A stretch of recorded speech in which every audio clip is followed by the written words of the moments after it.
Prokurorlar sorular cezalısın başkanı Evgeniya Gutsul 9 yıl arest politika partiyasının kanuna karşı finanslanması için. Hem bu işte prokurorlardan kabat koyular Svetlana Popan da hangisi partiyanın ex-sekreteriydi. Kabat bulmak belli olur araştırmaklardan sonra marturlarda anglar soruşturuldular, belli ettiler çıkmış yüzey işleri anglarını kabat bulan taraf çıkardı.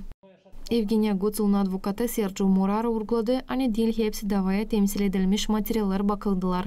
Acesta este un motiv pentru care prevăzut expres.